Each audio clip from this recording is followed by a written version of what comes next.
సర్కార్లు మారితే కాలం మారుతుందనేది నేను నమ్మను గానీ, తెలంగాణలో కాంగ్రెస్ సర్కార్ వచ్చి, ఆంధ్రాలో చంద్రబాబు వచ్చినాక వానలు పడతలేవు. ఎందుకో? సీఎం కుర్చీలో కూర్చునే మనిషిని బట్టి వానలు కురుస్తాయనే దాని మీద నాకు నమ్మకం లేదు గానీ, నన్ను నమ్మించేటట్టే చేస్తున్నాయి వానలు. గిడ చూడుండ్రి రైతులకు ఎసొంటి గోసలొచ్చినాయో.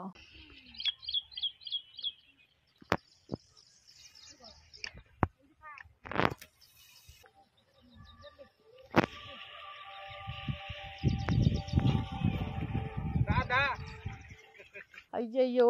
గోస పాడుగాను అడుగు వడక ముందే అశుభం జరిగిందన్నట్టు నారు వీకి నాట్లెయ్యక ముందే ఈ గోసలేంది రైతులకు? ఒక్కొక్క బిందె నింపుకొనొచ్చి ఎంతకని పోస్తారు? ఎన్ని రోజులు పోస్తారు? వానలు ఎండాకాలంలో కొట్టి, వానాకాలంలో తిట్టినట్టు చేస్తున్నాయి. అప్పుడు అక్కర్లేకున్నా ఉరుముకుంటా, మెరుసుకుంటా వరదలై వారింది వాన.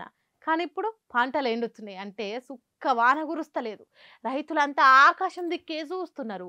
జగిత్యాల జిల్లా గొల్లపల్లి మండలం రంగదామునిపల్లి అనే ఊర్లే ఇగో గిట్ల బిందెలతోని నీళ్లు మోసుకొచ్చి పోయాల్సి వస్తున్నదట. ఈ సక్కదనాల సర్కార్ల ట్రాన్స్ఫార్మర్ ఖరాబ్ అయితే బాగు చేసే బాధ్యుడే లేడట. పట్టించుకునే నాదుడే కరువైపోవడంతోని బాయిల కాడ మోటార్లు నడుచుడు బంద్ అయిందట. 10 రోజుల నుంచి కట్ అయిన కరెంటు కంటికి ఆన రాలేదట. రైతులు ఎన్నిసార్లు మొత్తుకున్నా ఆఫీసర్లు రాలేదు, కరెంటు రాలేదు. అందుకే ఇగో గిట్లా ఒక్కొక్క బిందెతోని నీళ్లు మోసుకుంటూ వచ్చి నారుకు పోస్తున్నారు. వెనకటి రోజులకు తీసుకుపోయినందుకు కాంగ్రెస్ సర్కార్ను దాల్చుకుంటున్నారట. ఇప్పుడో ఆంధ్ర తెలంగాణ కాల్చున్న కాలంలో గిట్లా జరిగింది, మళ్ళీ ఇప్పుడు జరుగుతుంది. మహా మంచి పనితనం చేస్తున్నది తెలంగాణ గవర్నమెంట్ అనుకుంటా నీళ్లు చల్లుతున్నారట వరి నారుకు.